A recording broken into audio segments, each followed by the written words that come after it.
사랑합니다. 네, 오늘도 예배 자리 나오신 우리 덕진 가족 여러분 주님의 이름으로 크게 환영하며 넘치도록 축복합니다. 자, 우리 앞뒤 좌우로 한번 인사할까요? 사랑합니다. 축복합니다. 참 잘 오셨습니다.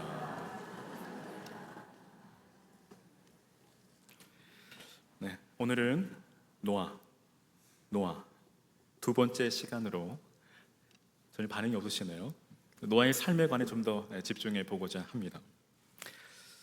먼저 오늘 말씀을 준비하면서 신재웅 목사님의 쓰러진 김에 엎드려 하나님을 만났다라는 책을 접하게 되었는데요. 그 가운데 짧은 글 하나를 소개해드리고자 합니다. 한번 잘 들어보십시오.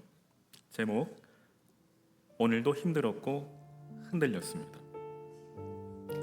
늘 휘둘리고 흔들리며 산다.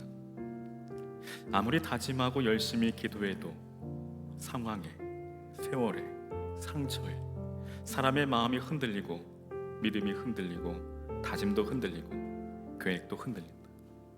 흔들려서 힘들었고 힘들어서 흔들렸다. 하지만 성장하는 모두는 흔들림이 있었다.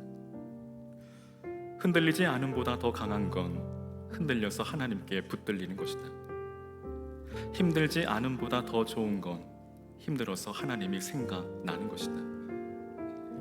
넘어지지 않음보다 더 나은 건 넘어질 때 하나님께 엎드리는 것이다. 아프지 않음보다 더 강한 건 그 아픔으로 기도하는 것이다. 다 아는 것보다 더 지혜로운 건 잘 몰라서 하나님께 맡기는 것이다. 많이 가진 것보다 더 부요한 건 없어서 하나님을 구하는 것이다. 비싼 것보다 더 귀한 건 예수님의 핏값으로 산 우리다. 지금보다 더 나아지는 것보다 더 나은 건 지금 그대로 하나님께 나아가는 것이다. 하나님 안에서라면 힘들어도 안전하고 흔들려도 완전하다. 사랑하는 여러분, 지금 혹 흔들리고 계신가요? 그 다음에 오늘 주시는 말씀을 통해 흔들리지 않는 평안함을 찾으시기를 주님의 이름으로 간절히 축원합니다. 꼭 무슨 광고 문구 같습니다. 오늘 본문은 하나님의 대홍수 심판에서 하나님의 은혜를 입은 노아의 가족들이 이제 방주에서 나와 온 땅에 퍼지기 시작했음을 증거합니다. 모든 것이 평화롭기만 합니다. 근데 이는 창세기 9장 1절에 하나님이 노아와 그 아들들에게 복을 주시며 그들에게 이르시되 생육하고 번성하여 땅에 충만하라. 이어서 7절에 너희는 생육하고 번성하며 땅에 가득하여 그 중에서 번성하라 하셨더라는 이 하나님의 언약의 말씀이 그대로 이루어진 것입니다. 그리고 이제 노아의 가족들은 새 마음으로 농사를 짓고 또 포도나무를 심어 풍성한 수확을 얻게 됩니다. 결국 이 모든 것이 오직 하나님의 은혜의 결실이라는 것입니다. 사랑하는 여러분, 실로 내가 누려왔던 그 모든 것들이, 내가 지나왔던 그 모든 시간이, 내가 걸어왔던 그 모든 순간이 당연한 것이 아니라 오직 하나님의 은혜였음을 믿으시기를 바랍니다. 근데 여러분, 이게 웬일입니까? 평화롭게만 보이던 노아의 가족에게 심각한 문제가 발생합니다. 21절에 포도주를 마시고 취하여 그 장막 안에서 벌거 벗은지라. 여러분 놀라지 마십시오. 포도주를 마시고 취한 사람은 다름 아닌 바로 노아입니다. 전혀 놀라지 않으시나요? 여러분 얼마나 취했는지 인사불성이 되었습니다. 우리가 아는 그 노아가 맞는지 혹 동명이인은 아닌지 의심스러울 정도입니다. 여러분 노아가 누구입니까? 지난주 살펴본 바와 같이 창세기 6장 9절에 노아는 의인이요 당대의 완전한 자라 그는 하나님과 동행하였으며 라고 그를 소개합니다. 그 외에도 창세기 6장과 7장과 8장에 걸쳐 노아에 대한 기록들을 보면 참으로 놀라지 않을 수 없습니다. 먼저 7장 1절에 여호와께서 노아에게 이르시되 너와 내 온 집은 방주로 들어가라. 이 세대에서 내가 내 앞에 의로움을 내가 보았음이라. 이어서 5절에는 노아가 여호와께서 자기에게 명하신 대로 다 준행하였더라고 말씀합니다. 특별히 노아가 살았던 시대는 세상의 죄악으로 가득했습니다. 하나님이 심판하지 않으면 안 될 정도로 매우 심각한 상태였습니다. 그럼에도 노아는 시대에 오염되지 않았고 그는 철저히 구별된 자로 살았습니다. 노아는 신앙의 모범을 보인 대표적인 인물입니다. 그런데 그랬던 노아가 포도주를 마시고 취한 것입니다. 의인이었던 노아가 이제 술 주정꾼이 되고 말았습니다. 참고로 술에 관한 이 경각심을 주는 말이 있죠. 처음에는 사람이 술을 마시다가 나중에는 술이 술을 마시고 급기야는 술이 사람을 마신다는 말입니다.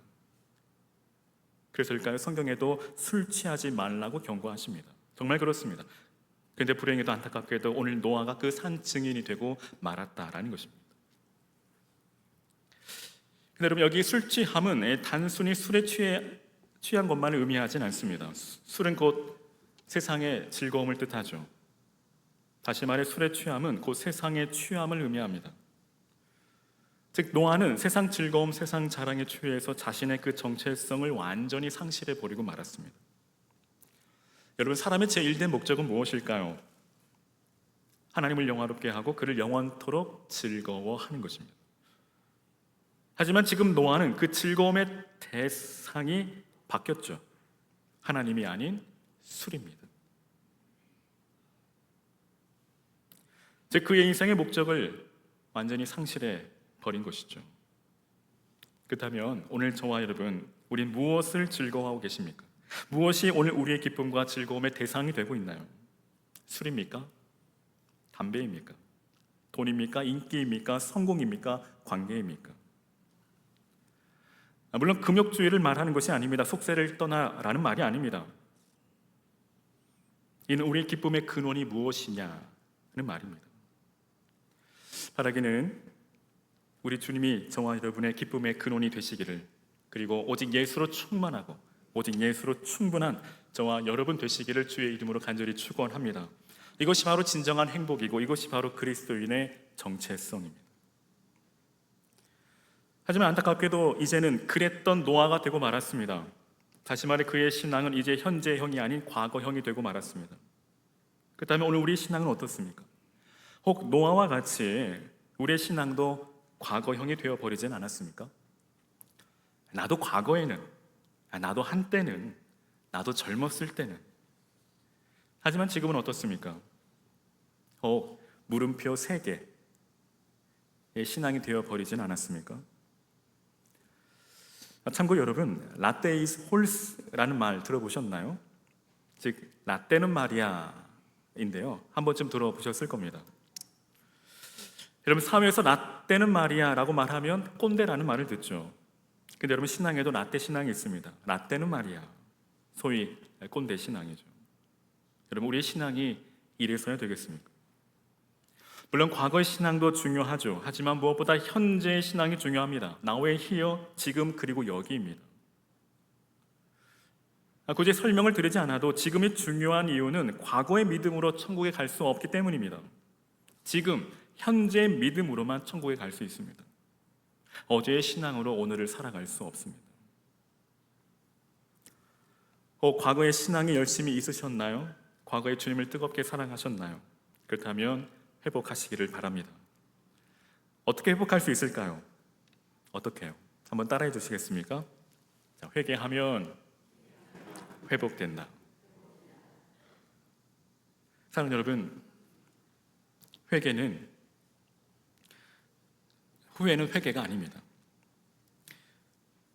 우리가 언제까지 후회만 하며 살겠습니까? 이제 우리 주님 곧 오시는데 그때까지 후회만 하며 살아야 되겠습니까? 여러분, 진정한 회개는 무엇일까요? 진정한 회개는 후회가 아닌 바로 방향 전환, 유턴입니다. 고로 이제는 세상을 향한 그 발걸음을 멈추고 돌아서야 합니다. 그리고 이후로는 주님을 향해 달려가야 합니다. 이것이 바로 진정한 회개입니다. 바라기는 저와 여러분, 주님 앞에 참 회개함으로 주를 향한 그 처음 마음과 처음 사랑을 회복하실 수 있기를 주의 이름으로 간절히 축원합니다. 어쩜 오늘 본문은 노아의 인생의 흑역사입니다. 분명 노아 역시 그 인생에서 삭제하고 싶을 만큼 매우 충격적인 사건이었을 겁니다. 아마도 땅을 치며 후회했겠죠. 그러나 흔들리던 그 믿음의 물자는 결국 엎질러지고 말았습니다. 한순간의 유혹을 이기지 못해 노아는 실패하고 말았습니다. 우리가 이 대목에서 조심스럽게 짚고 넘어가야 할 것이 있는데, 그것은 다름 아닌 사람은 믿음의 대상이 아니라는 것입니다. 다시 말해 사람은 누구나 실수할 수 있다는 말입니다. 넘어질 수 있습니다. 저도 여러분도 충분한 가능성이 있다라는 것입니다. 그리고 우린 그러한 가능성에 항상 노출되어 있습니다. 그 누구도 자신할 수 없습니다. 그래서 여러분 11계명이 있다고 그래요. 11계명 뭘까요? 11계명, 그것은 바로 들키지 마라 입니다. 즉 죄는 모든 이에게 잠복되어 있고 죄로부터 자유로운 사람은 한 사람도 없다라는 것입니다. 여러분, 과연 우리 중 누가 노아를 향해 손가락질을 할 수 있을까요? 누가 그를 비웃을 수 있을까요? 사실 우리 역시도 노아와 전혀 다를 바가 없죠. 아니, 더하면 더했지 덜하진 않을 겁니다. 다 가려져 있어서 모를 뿐이죠. 아니, 속을 뿐입니다. 우리 모두는 할 수 없는 죄인입니다. 즉 죄를 지어서 죄인이 아니라 죄인이기 때문에 죄를 지을 수밖에 없는 존재라는 것입니다. 물론 그렇다 하여 죄 짓는 일을 결코 합리화해서는 안 되겠죠. 중요한 사실은 무엇입니까? 사람을 믿지 말라는 겁니다. 이는 불신하라는 말이 아니죠. 오늘 이 자리 경험하신 분들도 많이 계실 텐데요, 사람을 보고 신앙생활을 하면 결국 실족하기 마련입니다. 오히려 우린 남의 실수를 볼 때 거기에서 내 모습을 볼 수 있어야 합니다. 그러므로 우리는 서로의 연약함을 인정해야 합니다. 그리고 한 발 더 나아가 서로의 그 연약함을 위로하고 포용하고 감싸줘야 합니다. 그것이 바로 신앙이고 그곳이 바로 교회입니다. 저와 여러분 그렇게 하시겠습니까? 아멘이 한 분밖에 안 나오시네요. 한편 우리는 이 노아의 이 사태를 보며 위로를 받기도 합니다. 어쩜 노아의 이 흑 역사를 성경에 기록하게 하신 것은 우리 또한 노아와 같이 언제든 흔들릴 수 있고 넘어질 수 있고 실패할 수 있음을 보여주시기 위함인지도 모릅니다. 우리 노아의 실패를 통해 당대 의인이었던 노아에게도 이러한 연약함이 있구나 하며 마음 한켠으로 위로를 얻습니다. 하지만 위로로만 끝나서는 안 되겠죠. 위로와 함께 영적인 경각심을 가져야 합니다. 즉 누구나 방심하면 실패할 수 있다는 경각심입니다. 사실 노아도 처음에는 농사를 짓다 보니 목도 마르고 피곤도 해서 딱 한 잔만 이라는 마음으로 포도주를 마셨을 겁니다. 하지만 그 딱 한 잔이 두 잔이 되고 석 잔이 되고 결국 인사불성이 되고 말았습니다. 여기서 오는 중요한 교훈은 무엇일까요? 그것은 바로 딱 한 잔이 무섭다라는 것입니다. 우리 주위에서도 회식 자리에 가면 딱 한 잔만이라고 유혹하죠. 유혹을 받습니다. 그러나 그 딱 한 잔이 올가미가 됩니다. 그 한 잔을 마시면 이제 거부할 수 없습니다. 계속해서 이리저리 끌려다니기 시작합니다. 멈출 수 없습니다. 발을 뺄 수도 없습니다. 사실 뭐든지 처음이 어렵지 두 번, 세 번은 쉽죠. 지난 수요 예배에도 소개해드렸는데요, 얼마 전 기독교 방송에서 배우 신현준 씨의 간증을 우연히 듣게 되었습니다. 간증 중에 술에 관한 한 에피소드인데요, 배우 신현준 씨가 당시 어쩔 수 없이 회식 자리에 참여하게 됐는데 한 선배가 술을 계속해서 권하더라는 것입니다. 그래서 자신은 교회를 다니고 있고 또 안수 집사이어서 술을 안 마신다라고 했더니 그 선배가 하는 말이 괜찮아 나 장로야, 마셔 라고 했다고 합니다. 어쩜 술을 권한 장로님도 처음부터 그러진 않았겠죠. 그 역시 딱 한 잔의 이 유혹에, 이 시험에 넘어갔을지 모릅니다. 그 딱 한 잔의 유혹에 넘어가 이제는 술을 권하는 장로가 되고 만 것입니다. 그러므로 우리가 가져야 할 영적인 경각심은 무엇일까요? 딱 한 번만 일하는 유혹의 순간입니다. 여러분 기억하십시오. 딱 한 번만이 올무가 됩니다. 그리고 그 딱 한 번이 점차 죄의 늪으로 깊이 빠져들게 합니다. 결국 죄에 중독되고 맙니다. 이것이 바로 사단의 전략이고 사단의 속임수죠. 여러분 죄의 늪에 한번 빠지면 결코 헤어나오기가 쉽지 않습니다. 오히려 몸부림을 치면 칠수록 더 깊이 빠져만 갑니다. 그러니까 마치 개미가 꿀을 먹기 위해 꿀이 든 병에 들어갔다가 꿀 속에 파묻혀 결국 거기서 죽음을 맞이하는 것과 같습니다. 여러분 알코올이나 약물 또 게임이나 도박 등 중독에 빠진 사람들을 한번 보십시오. 그들도 처음에는 딱 한 번만이라는 마음으로 시작했을 겁니다. 그러나 그 결국은 어떻습니까? 사는 게 아니죠. 죄의 노예로 살아갑니다. 지옥입니다. 이처럼 죄는 처음에는 달콤하지만 마지막에는 쓰디쓴 고통만을 가져다 줍니다. 죄는 그것이 무엇이든지 어떠한 형태로 다가오든지 크기가 크든지 작든지 간에 관계없이 한번 탐하기만 하면 사람을 파멸로 이끄는 강력한 독성이 있습니다. 죄의 마지막은 항상 너무도 쓴 지옥 형벌뿐이라는 사실입니다. 여러분, 한여로 주일 성수도 마찬가지죠. 그 딱 한 번이 결국 가나안 성도가 되게 합니다. 가나안 성도, 거꾸로 읽으면 안나가 성도입니다. 주일날 한 번 빠지고 두 번 빠지다 보면 결국 가나안 성도, 안나가 성도가 되고 만다라는 것입니다. 그로 신앙에는 절대 타협이란 있을 수 없고 있어서도 안 됩니다. 죄가 아무리 달콤하게 다가와 유혹한다 할지라도 단호히 거부하고 거절해야 합니다. 정녕 우리는 이 죄의 실체를 그리고 그 실상을 분명히 알고 분별하여 죄에 대해서는 그 어떠한 모양이라도 취하지 않는 저와 여러분 되시기를 주의 이름으로 축원합니다. 이와 더불어 우리가 가져야 할 영적인 경각심은 무엇일까요? 그것은 바로 설마 곧 방심입니다. 여러분, 우리가 언제 방심할까요? 여러분, 전쟁 중엔 방심할 수 없죠. 그럼 언제일까요? 안전하다, 평안하다, 괜찮다, 끝났다 할 때입니다. 하지만 여러분, 그때가 가장 위험한 때입니다. 그래서일까요? 고린도전서 10장 12절에 그런즉 선줄로 생각하는 자는 넘어질까 조심하라. 또한 베드로전서 5장 8절에도 근신하라, 깨어라, 너희 대적 마귀가 우는 사자와 같이 두루 다니며 삼킬 자를 찾나니, 즉 방심하지 말라는 겁니다.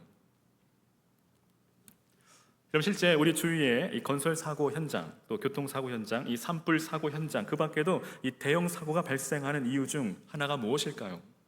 바로 안전 불감증, 즉 설마입니다. 이처럼 영적인 불감증도 매우 위험한 요소입니다. 대형 사고로 이어질 수 있습니다. 즉 그 설마가 사람을 잡는다라는 말입니다. 노아의 시대가 그 확실한 증거죠.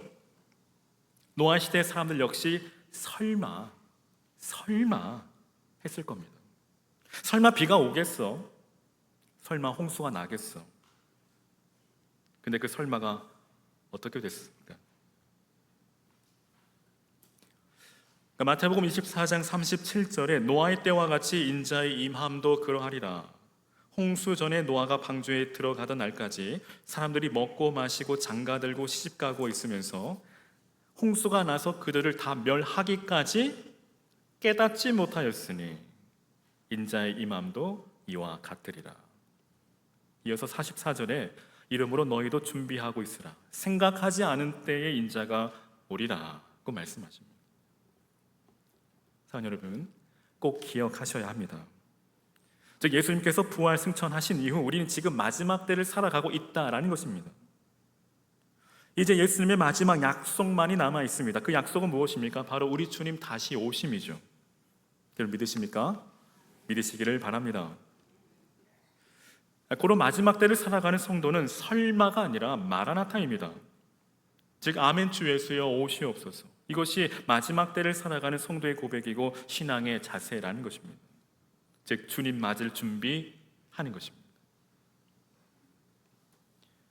이 땅의 성도의 삶의 목적, 이 땅의 성도의 삶은 여러분 성공이 목적이 아닙니다. 더 높은 고지를 점령하는 것이 아닙니다. 물론 할 수만 있으면 좋죠. 하지만 그것이 목적이 아니고 그것이 전부가 아닙니다. 성도는 주의 신부로, 주님의 순결한 신부로 날마다 그리고 숨쉬는 순간마다 주님 맞을 준비를 하는 것입니다. 그렇다면 오늘 저와 여러분 주님 맞을 준비 되셨나요? 노아는 안타깝게 그러질 못했죠. 이제 노아가 술이 깨어 되어진 일들을 알고 그 아들 함을 저주하는 일이 발생합니다. 여기서 굉장한 충격을 금치 못하는데 그 이유는 어떻게 아버지가 자식을 저주할 수 있을까 하는 것입니다. 물론 화가 날 수 있죠. 하지만 그래도 자식을 저주하는 일은 참으로 이해할 수 없는 일입니다. 근데 여러분, 오늘 본문을 우리가 유심히 잘 들여다볼 필요가 있습니다. 22절에 노아의 작은 아들 함은 아비의 그 장막에 들어갔다가 노아가 술에 취해 벌거벗고 하체를 드러낸 채로 들어 누워 자는 모습을 목격합니다. 그리고 밖으로 나가 두 형제에게 그 사실을 알리죠. 근데 여기 알리메라는 이 말은 단순히 어떤 사실을 알린 것만을 의미하지 않고 그것을 조롱하며 악의적으로 즐긴 것을 의미합니다. 즉 함은 형제들에게 아비의 추체를 알리며 아비의 허물을 조롱하며 악의적으로 즐긴 것을 말합니다. 그러니까 구체적으로 어떤 행동을 했는지는 알 수는 없지만 함의 태도는 비난받아 마땅하죠. 이는 곧 아비의 권위와 아비의 그 권한에 대한 도전이고 도발 행위이기 때문입니다. 또한 더불어 이는 그 영적인 권위와 권한을 부여하고 위임한 하나님을 향한 악의적인 도전이고 도발 행위와도 같기 때문입니다. 결국 이로 인해 하나님의 심판으로 그의 조롱과 멸시가 부메랑이 되어 그에게로 다시금 되돌아오게 된 것입니다. 반대로 셈과 야벳은 옷을 가져다가 자기들이 어깨에 메고 뒷걸음질 쳐 들어가 아버지의 하체를 덮어주었고 얼굴을 돌이켜 아버지의 하체를 보지 않았습니다. 즉 그들은 하나님의 권위를 인정한 것입니다. 그로 인해 그들은 축복을 받게 되죠. 근데 여러분, 참으로 놀라운 것은 성경은 노아의 실수에 대해 그 어떠한 언급도 하지 않고 있다는 것입니다. 왜일까요? 왜냐하면 심판은 오롯이 하나님의 몫이기 때문입니다. 오히려 히브리서 기자는 노아의 그 신앙을 인정합니다. 히브리서 11장 7절에 믿음으로 노아는 아직 보이지 않는 일에 경고하심을 받아 경외함으로 방주를 준비하여 그 집을 구원하였으니 이로 말미암아 세상을 정죄하고 믿음을 따르는 의의 상속자가 되었다라고 그의 믿음을 인정합니다. 비록 노아가 하나님 앞에 실수를 범하긴 했지만 하나님은 그의 실수를 눈감아 주셨습니다. 즉 그의 죄를 용서해 주셨다라는 말입니다. 그래서 노아는 하나님의 은혜를 입은 자라고 성경은 증거합니다.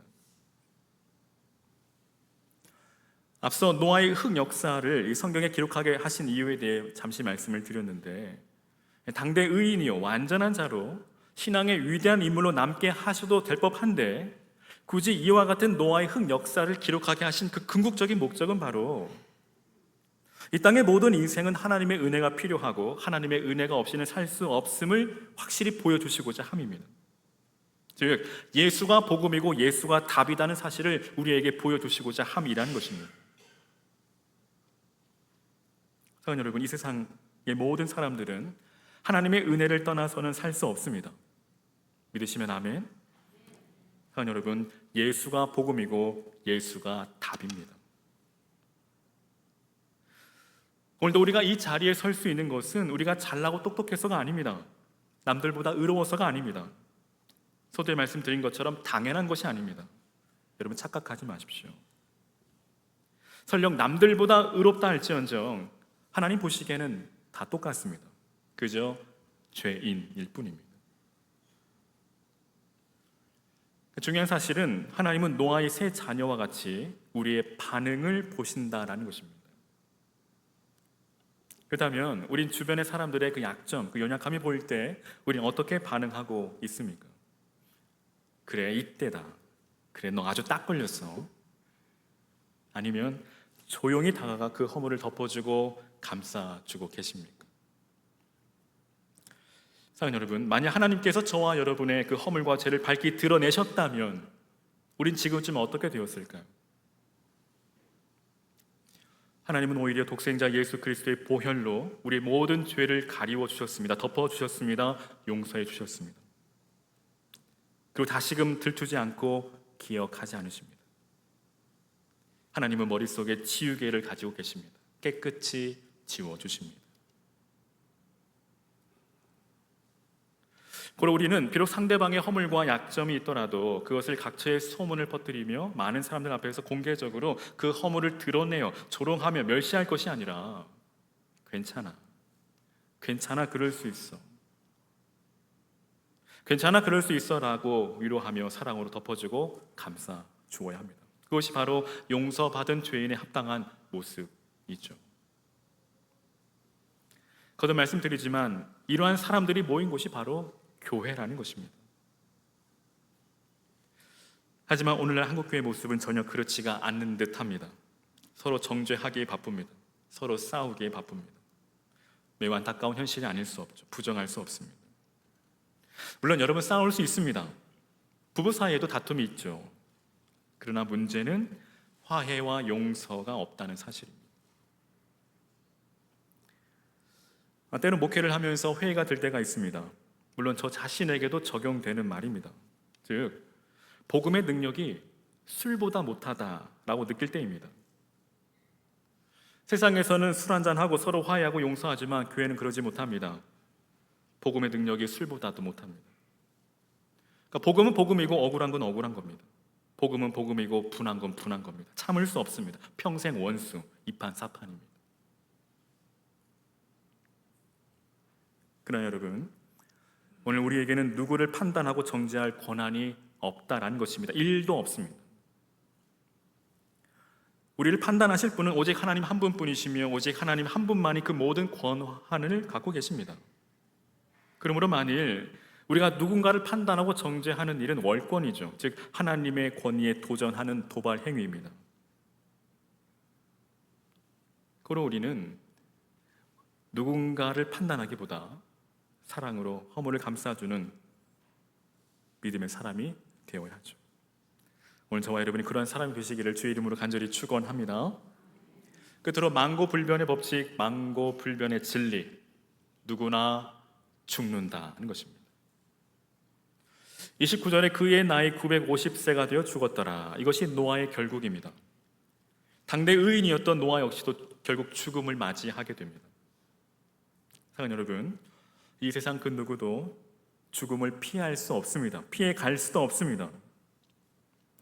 히브리서 9장 27절의 말씀처럼 한 번 죽는 것은 사람에게 정해진 것입니다. 즉 죽음은 통과 의례라는 것입니다. 결국 우리의 인생은 흙으로 와서 흙으로 돌아갑니다. 이것이 우리 인생의 결국입니다. 그렇다면 오늘 저와 여러분의 삶은 과연 얼마나 남았을까요? 우리에게 남은 시간은 과연 얼마일까요? 분명한 사실은 우리가 원하든 원하지 않든 지금 이 시간에도 우리는 죽음이라는 관문을 향해 나아가고 있다는 사실입니다. 그러므로 이 말씀을 드리고자 합니다. 바로 나는 녹슬어 없어지기보다는 닳아 없어지고 싶다는 이 조지 히필드 목사님의 고백, 그리고 사도행전 20장 24절에 내가 달려갈 길과 주 예수께 받은 사명 곧 하나님의 은혜의 복음을 증언한 일을 마치려 하면은 나의 생명조차 조금도 귀한 것으로 여기지 아니하노라. 이 사도 바울의 고백입니다. 즉 이제는 하나님의 은혜로 말미암아 덤으로 살아가는 우리의 인생, 더 이상 육신의 즐거움과 쾌락을 쫓기보다는 우리의 마지막 호흡이 닿는 그날까지 우리 삶이 그저 녹슬어 없어지기보다는 주와 복음을 위해 우리의 삶이 닳고 닳아 없어지는 삶, 아무런 후회가 남지 않는 삶, 하지만 예수 그리스도의 흔적을 남기는 믿음의 삶이 되어주시기를 주님의 이름으로 간절히 축원합니다. 이제 말씀 마칩니다. 사랑하는 여러분, 우리는 연약합니다. 우린 넘어집니다. 우린 또 실수합니다. 실패합니다. 여러분, 성경의 위대한 인물들 역시 흠없는 완전한 사람들이 아니었습니다. 믿음의 조상 아브라함도, 위대한 선지자 엘리야도, 하나님 마음에 합한 다윗도, 예수님의 수제자였던 베드로 역시도 다 흑 역사가 존재합니다. 그러나 그들 역시 하나님의 은혜를 덧입은 자라는 것입니다. 여러분, 나침반은 흔들리며 방향을 잡아간다라는 말이 있습니다. 즉 나침반은 계속 흔들리죠. 그 이유는 진북을 찾기 위함입니다. 이처럼 우리 역시 때로 흔들릴 수 있습니다. 그러나 그 역시도 진북을 찾아가는 과정이죠. 그러므로 때론 흔들려도 넘어져도 괜찮습니다. 흔들려도 넘어져도 하나님 앞에서 흔들리고 하나님 앞에서 넘어지면 괜찮습니다. 왜냐하면 하나님께서 다시금 일으켜 세워주시기 때문입니다. 7번 넘어져도 하나님은 7번 일으켜 세워주십니다. 이것이 바로 하나님의 크신 은혜라는 것입니다. 오늘 저와 여러분의 삶에도 이런 하나님의 크신 은혜가 항상 함께 하시기를 바라고 또 경험하며 살아가시기를 주의 이름으로 간절히 축원합니다. 한 발 더 나아가 이제는 하나님의 은혜를 덧입은 자로서 그 은혜가 헛되지 않도록 비록 7번 쓰러진다 할지라도 다시금 믿음으로 일어나 주와 복음을 향해 달려가시는, 그리고 마침내 승리하시는 저와 여러분 되시기를 주님의 이름으로 간절히 축원합니다. 아멘.